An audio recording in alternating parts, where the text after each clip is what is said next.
My dad works for a large corporation as a senior manager. You're not in your league at all. Murmurs started to fill the room. Everyone was remembering the good old days during our high school reunion. As we discussed marriage, employment, and even our favorite pastimes, laughter erupted. It was lighthearted and reminiscent of our high school years. James's remark, however, broke the calm atmosphere. I moved forward to provide one last warning to James. His self-centeredness has not altered in the slightest. After facing life's challenges as an adult, I'd assumed he would have grown up, but I was mistaken. I knew it was childish, therefore I had refrained from lowering myself to James's level until now. However, it is no longer the case. Now that I was an adult, I had earned the right to stand up to James. Why don't you call Dad and all the executives? Our old buddies fell silent when I spoke in a firm foreign voice. Shall we cancel the overseas project we've been working on with your company? Larry is my name. I moved out and have been living alone ever since I graduated from college. I've been married to my job for a few years now, which is a sad fact. I have no girlfriend, am 45, and am single. The men who work with me make an effort to lift my spirits by telling me things like, "You're still young, don't worry." But I simply hope someone would introduce me to a nice woman instead of feeling sorry for me. Our high school reunion is being held at a hotel today. I had intended to go to the salon to clean myself before this Sunday, but I abandoned the plan when my work phone rang. I sighed after I finished reading the email. Crap, I ended up being late for the reunion. As I entered, people made fun of me for being late. I fixed my suit, which was rumpled from my jogging, and apologized. "Did you run here from the office?" As she stated this, Sarah Parker offered me a drink of water. When I finally caught my breath, I swallowed it whole. "Thank you, Sarah. You continue to be gorgeous." President Parker, "What are you discussing?" She looked at me as she answered, "And look, your tie is crooked." Like she was worrying over a little sibling who was unable to dress himself, she straightened my tie. "Big sis, I can tie my own tie." I laughed, feeling a little embarrassed. "Shall I simply tighten it and give you a slight strangle?" I was joking. I apologize. Everyone in the group started laughing. Our class had always been known for this type of lighthearted banter. In the past, Sarah was an outstanding president of the student council. She was among our grade's most attractive girls, and her allure hasn't diminished over time.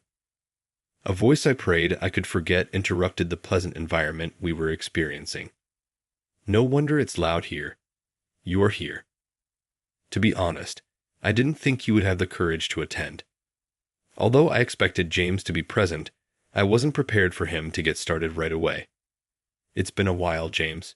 You seem pretty tired, man." "Hey, Larry.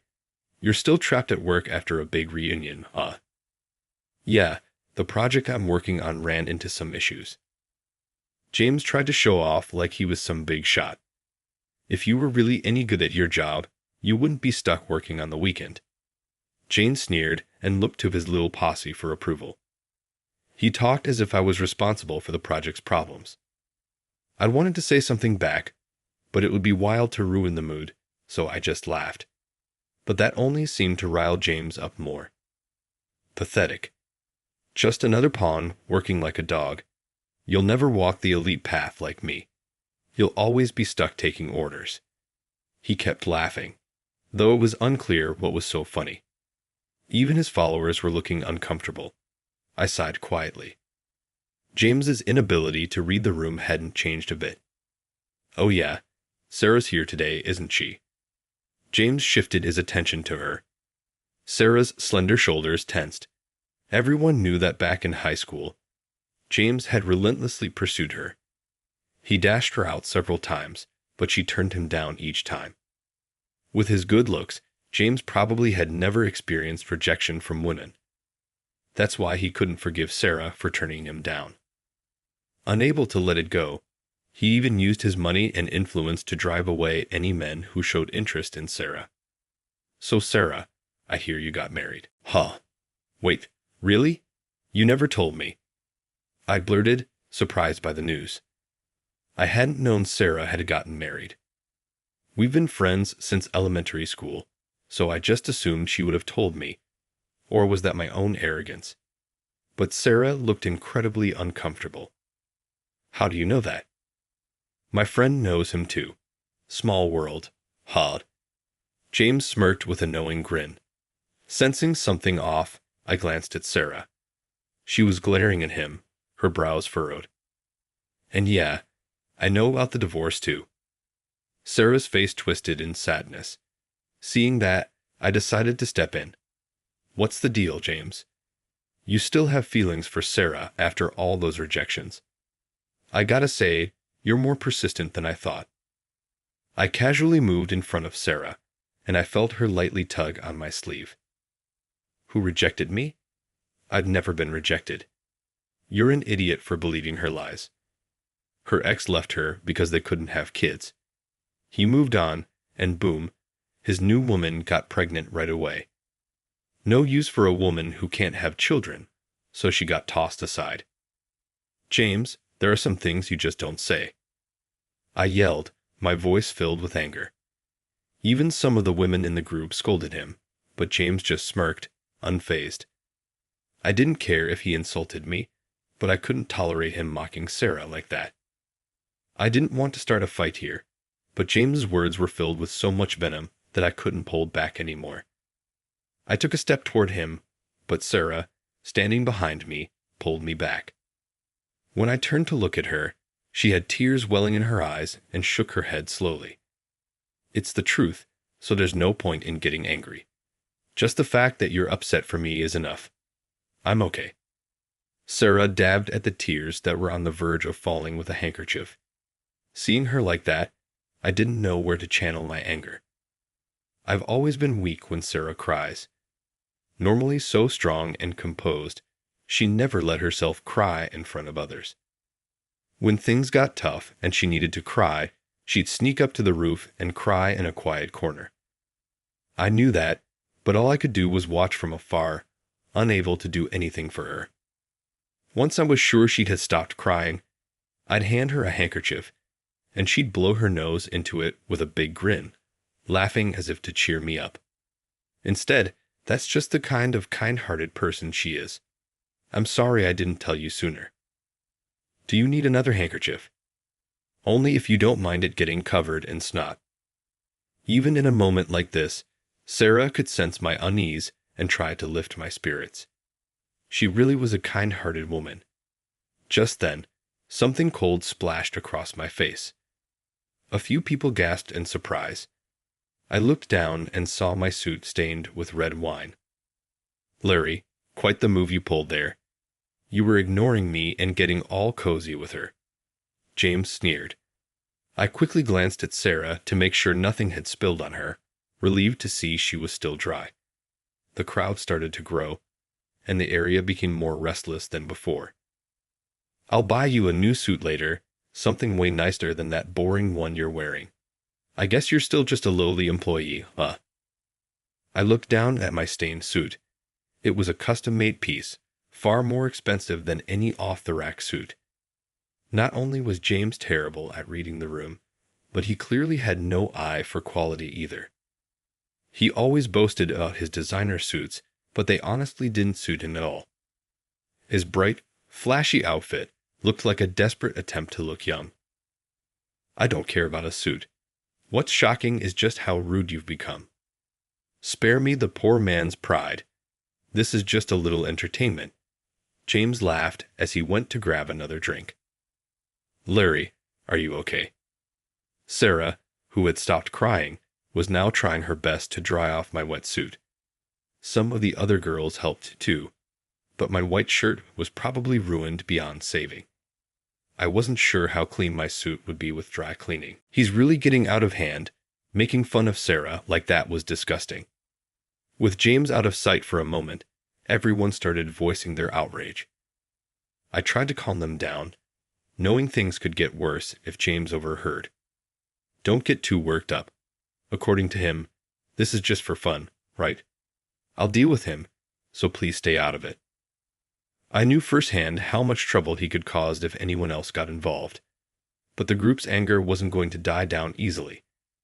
And truthfully, I couldn't forgive what he'd said about Sarah either. Sarah, if I stick around, he's just going to get more obnoxious. Do you want to leave together? She thought for a moment before shaking her head. There's something I need to say to James. I didn't want to bring it up here, but I promised I would. She pulled out her phone and explained the situation to me. Just as she finished, James came back, clearly in high spirits. I glared at him without meaning to, which only made him smirk. What's that look for? Do you want me to pay for your suit? After all, I already told you I don't need it. What? Are you dying to buy me a suit? James's face twisted in annoyance, and then he glanced at my left hand. You're still not married. Being a low-level employee working weekends must mean you can't even get a girlfriend. That's pretty sad. His remark about my job rank sparked a reaction from those around us. Even his group of lackeys seemed disgusted, but James didn't care about the tension in the air. Landing a job like mine is basically rigged from the start. No matter how much regular folks kiss up, promotions, transfers, even getting fired, it all depends on the boss's mood. You wouldn't believe how many useless employees I've gotten rid of. As James bragged about his so-called achievements, he downed another drink, muttering cheap poos and clicking his tongue in disapproval. I couldn't help but be impressed, in a way, by that personality of his that just had to mock everything. I'm getting married soon, by the way. She's 21 and used to be a model. She is a little ditzy, but gorgeous enough to be worth it. You really shouldn't talk about your fiancé like that. No matter what you say, it's useless. You're just unlucky with women. This really is terrible booze. That wine earlier was at least drinkable. Why don't you go grab some more? After all, the entertainment isn't over yet. That's right. The real show was just beginning. I discreetly sent a message to someone as the reunion chatter continued. The teachers from each class were invited onto the stage one by one. The teachers took the microphone and shared their memories from back in the day. Every now and then, they added a funny anecdote, causing the crowd to burst into laughter. Even we forgot about the earlier tension and joined in the laughter. I still remember Larry's story from swimming class. Mr. Hayward, our class teacher, said, I stiffened and turned to look at him. Mr. Hayward smiled slightly. During the 25 meters crawl test, he swam the whole length without coming up for air. Hey, that's because I can't swim. What? Still can't swim? I'll lend you a kickboard from the school so you can practice. The room erupted with laughter. By the way, this whole exchange wasn't off the cuff. I'd suggested it earlier, and Mr. Hayward had played along. And yes, it's true. I still can't swim. Hey, is that what you were talking to Mr. Hayward about earlier? No comment, I said, flashing a smile. Sarah, though slightly exasperated, smiled back at me. I've always liked that about you, Larry. Ha! I let out a surprised, almost ridiculous-sounding yelp, and Sarah tried to stifle her laughter. What? You're joking, right? No comment, she replied, pressing her index finger to her lips. The gesture made my heart skip a beat. Just as Mr. Carter finished his speech, James suddenly jumped on stage. He snatched the microphone and stepped forward. The moment our eyes met, I had a bad feeling. Now, for tonight's special event, let's find Larry a girlfriend. If there's any girl out there willing to date this poor workaholic, please raise your hand. Oh, by the way, I've got a 21-year-old fiancé, so there's no point in raising your hand to be my girlfriend. He literally looked down at us as he spoke, so this was the entertainment he mentioned earlier. I glanced up at James, who had earned the eye of every woman in the room, and made my way onto the stage. Age, as you've just heard, I'm Larry, and yes, I'm looking for a girlfriend. Ladies, please feel free. I played along, making light of it, and the room erupted in laughter. It's my own goodwill to at least be a prelude to the story I'm about to tell. He clearly hadn't expected me to stand next to him. Out of the corner of my eye, I could see the frustrated look on James's face. Oh, by the way, James might be needing a girlfriend soon too, so keep your eyes open, everyone. What the hell are you talking about? James growled, grabbing me by the collar. Gasps filled the room, and I raised a hand to calm everyone down. Then I glanced over at Sarah, signaling her. It seems like you didn't realize, James, but I work as a wedding planner at the venue where your wedding's set to take place. James' face paled instantly. I'm just one of the assistant planners, so we haven't spoken directly, but I've had a few conversations with your fiancé about the wedding. It turns out his fiancée had been growing suspicious of James, as they rarely spent time together due to his work, despite it being their wedding. James was completely uninterested whenever his fiancée asked for his opinion. He'd just say, "You can decide, do whatever you want." Feeling overwhelmed by pre-wedding jitters and the loneliness, she even cried in front of Sarah, questioning if James truly loved her. His fiancée asked me to find out how James really feels about her. She said she'd accept whatever he had to say, so I forwarded everything you said tonight to her.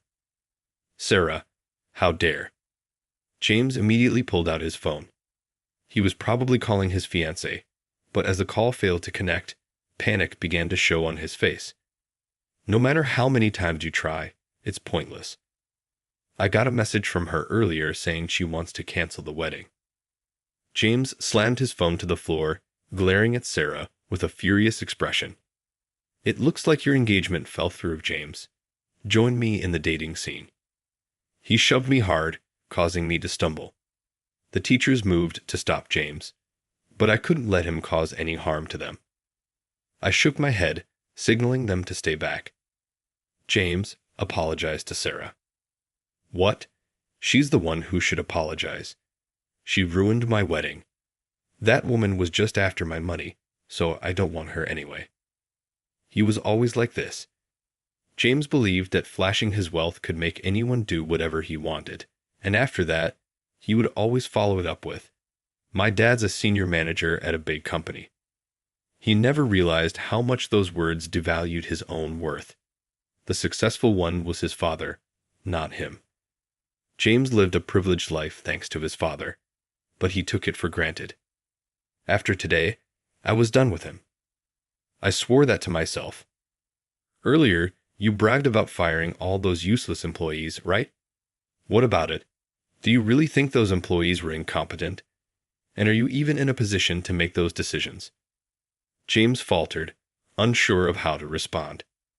Just as I thought, James wasn't even close to having that kind of authority. He was only an assistant manager. There's no way he could handle something as serious as staffing decisions. The person with the power was his father, the head of HR.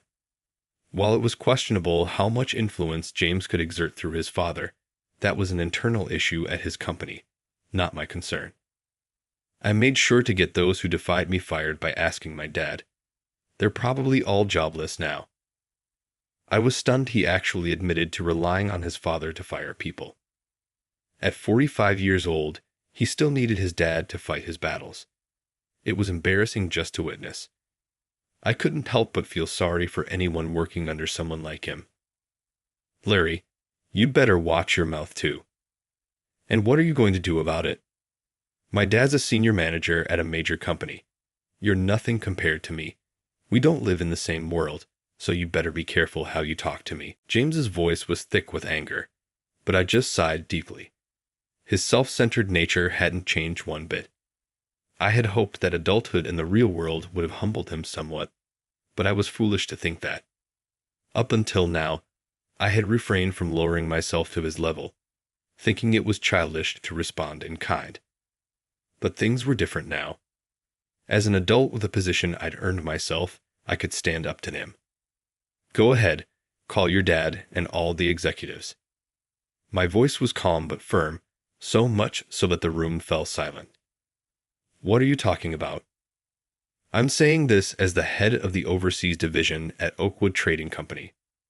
I pulled out a business card from my holder and thrust it toward James. The room erupted in murmurs, and no wonder. Oakwood Trading Company is one of the top companies in the U.S. Including its subsidiaries, the group has a total of 20,000 employees. It's a name everyone recognizes. Larry, did you get another promotion? Your dad must be proud.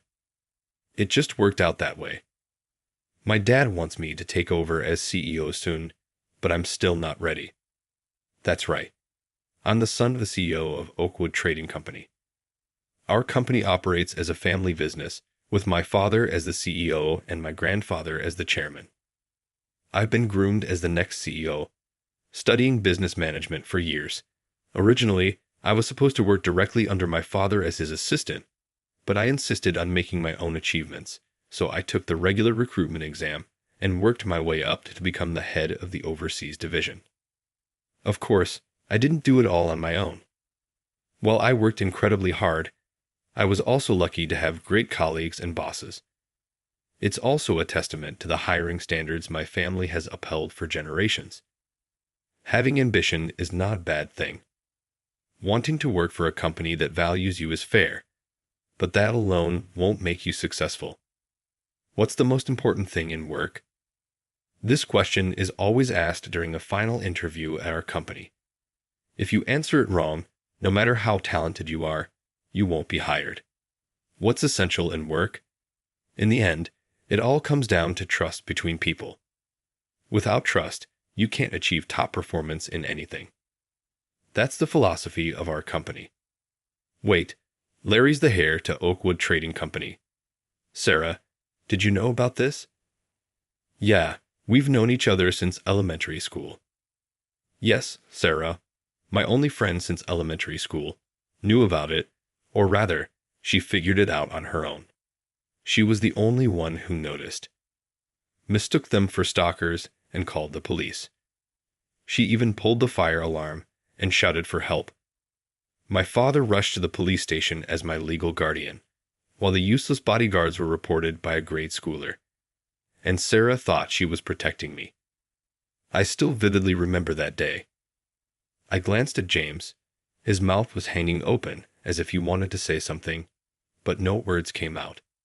Deciding that the entertainment had gone on long enough, I stepped down from the stage.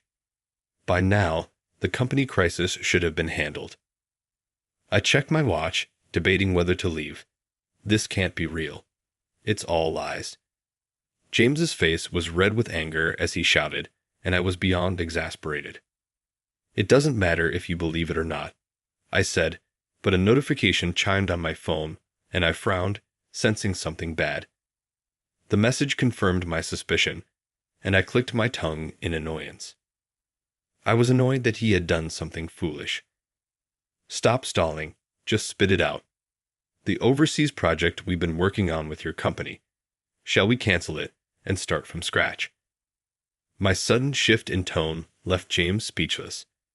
The reason I was late to the reunion was because confidential information from the joint project with James's company had leaked. A secret merger was in the works, and the project with James's company was partly a test of their capabilities. Yet, despite this, a leak occurred. It was a major incident just when we thought we'd established a friendly relationship with them. The entire project team was called in, scrambling to find the cause.